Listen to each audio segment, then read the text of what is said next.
feel a bit like it's hard to know where things are heading at the moment? I think it's definitely true to say that we're living in uncertain times. If you've been feeling a bit unsettled lately, then you're not alone. There's a lot of uncertainty in the air at the moment, both in our personal lives and in the wider world. And I think many of us are carrying around this kind of heavy feeling with us without necessarily having the words to express it. So, in today's English learning podcast, I want to talk about the subject of uncertainty. I want to talk about what it feels like, how we talk about it in English, and suggest a few things that genuinely help when life feels a bit shaky or hard to predict. This video is going to be part personal reflection, part English listening practice, part English lesson, but hopefully in a way that feels quite human and natural, not like a textbook. So if you enjoy this kind of English learning podcast, where you can just listen and absorb natural language and get a bit of comprehensible input, then grab yourself a drink, make yourself comfortable, and we'll get started. Uncertainty is one of those things that affects everybody one way or another. It can show up in your health, in your family, in your work life, your finances, your relationships, your sense of direction. And sometimes it can be about something very specific. And then sometimes it's just a vague feeling that things are a bit up in the air. And I've definitely been feeling that a bit myself lately. If you're new here, I'm Jo. I'm a British English teacher based just outside London in the UK. And this is Learn English with Jo, a channel for people who want to sound more like themselves when they speak English. I also offer one-to-one conversation sessions with learners who want a safe, comfortable place to practice their English and to start sounding more like themselves when they speak English. So if that's something you're interested in, then check the link in the description below and you can find out more. So on a personal level, I'm going to talk about two areas of uncertainty in my own life at the moment. The first one is my health. As some of you might know, I've had rheumatoid arthritis since I was a child. And one of the difficult things about a chronic illness like rheumatoid is the uncertainty of it. It's not just the pain or the tiredness or the inconvenience, although of course that's all real. It's also the not knowing. Not knowing how you're going to feel when you wake up. Not knowing whether you're going to have a good day or a difficult one. Not knowing if something that you've planned will be manageable when the day arrives. And I think uncertainty can be quite draining in that way. Because even when things are relatively okay, there's a sort of low-level unpredictability in the background. A kind of, oh well, let's just see how today goes. And that's a phrase I actually use quite a lot. Let's just see how it goes. It's a very natural English phrase. And it carries a sense of cautious uncertainty. You're not being dramatic. You're not assuming the worst. But at the same time, you're not pretending that absolutely everything is under control. And I think a lot of people can relate to that, even if it's not health related. Maybe for you, it's work or your energy levels, or your kids, or money, or simply a period in life where things don't feel very stable. They feel a bit unsteady. Now, the second area of uncertainty that I'm going to talk about is in my family life.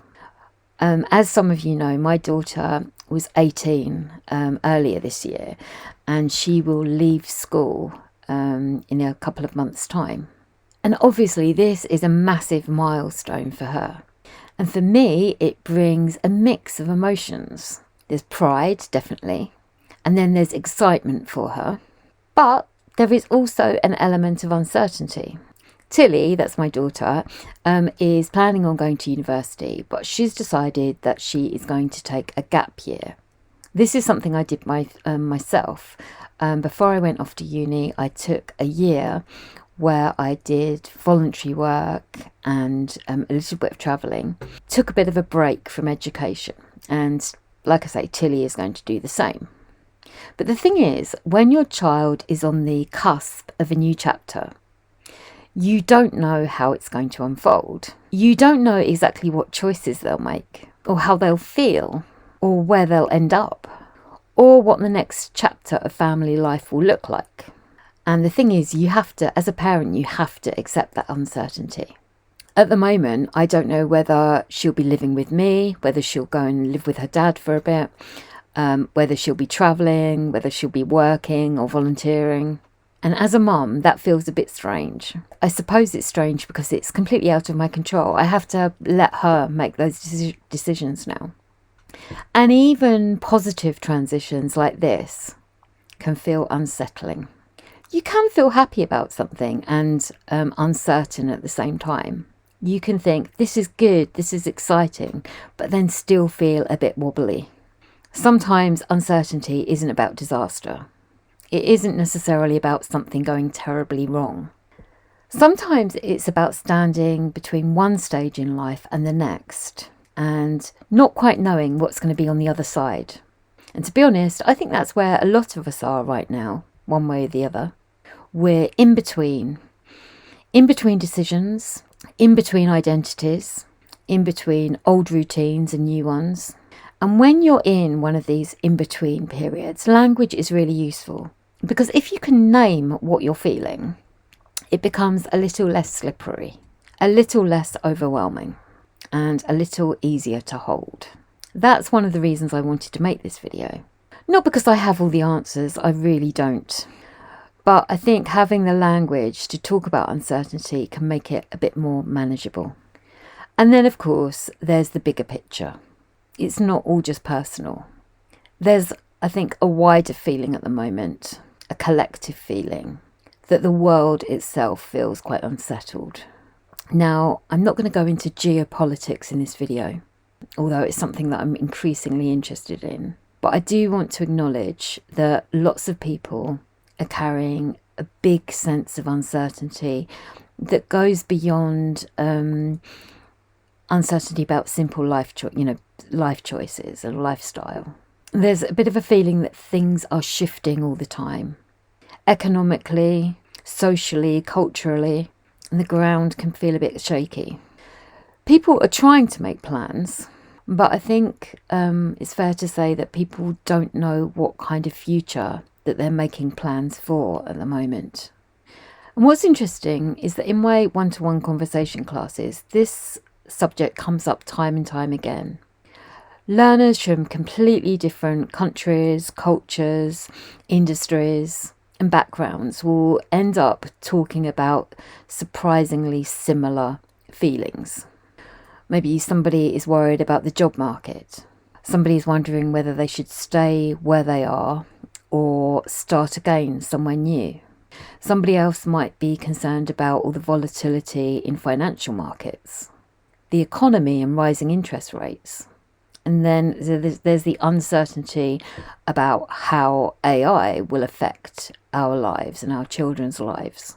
And even when the details are different, the emotional landscape is often quite similar. People are living with not knowing. And often I've noticed that my learners don't quite have the language to capture this in English. They might be able to say, I'm worried, or I don't know. But sometimes they want something a little bit more nuanced to express themselves, a bit more natural, and a bit closer to the English that we actually speak. So that's what I'm going to give you today. I want to give you some real British English phrases for talking about uncertainty. Phrases that native English speakers actually use when life feels unclear, unresolved, or hard to predict. And as you listen, this can just be good English listening practice. So if you don't remember every phrase, that's okay. Just listening to these phrases in context is useful. That's part of how comprehensible input works. You hear language in a meaningful setting, and then over time it starts to feel more familiar, more natural, and more available to you. So let's get into the language. Okay, so let's look at phrase number 1. And phrase number 1 is it could go either way. This is a really useful phrase. And it means that there are two possible outcomes. and you genuinely don't know which one is more likely. You're not saying it will be good, you're not saying it will be bad. You're saying that the situation is uncertain and both outcomes feel possible.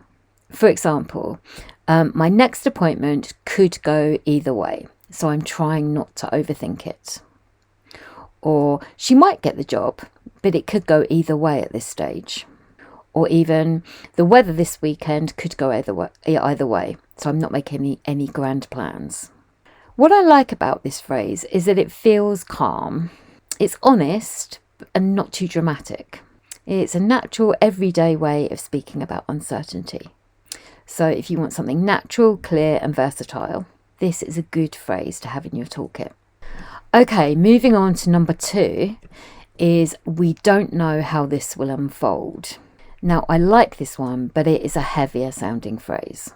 It's a more thoughtful and more reflective way of saying that you don't know how things are going to develop over time. The key word here is unfold. When something unfolds, it gradually reveals itself bit by bit over time. So this phrase works especially well if you're describing a process, a transition, or a story that's still developing.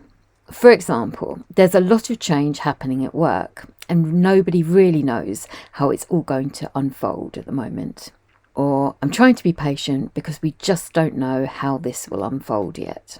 It has a slightly gentler tone than saying something like, I've got no idea what's going to happen. Another example would be talking about the current situation in the Middle East.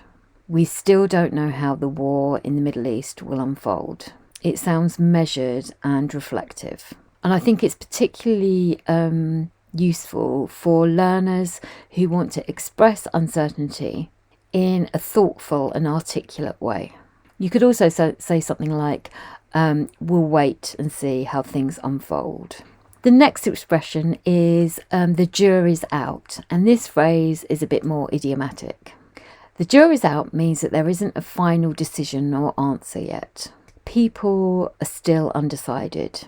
The evidence isn't completely clear, and the conclusion hasn't been reached. Now, this one comes from the legal world, obviously. The idea that the jury hasn't returned a verdict yet. Okay, so a few examples. The jury's still out on whether this new routine is actually helping me. Or, the jury's out on whether the changes at work will really improve things.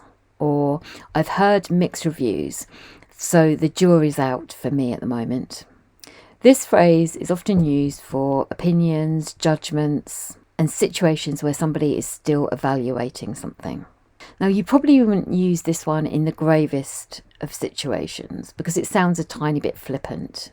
It often works best when you're talking about decisions, outcomes, or opinions, rather than something extremely sensitive. So yes, it has a slight touch of informality about it.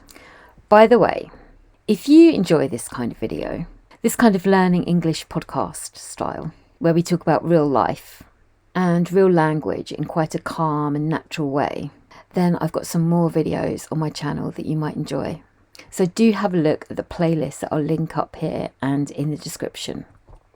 Also, if you like this kind of content and you'd like a bit more of it in your inbox, then I have a newsletter on Substack.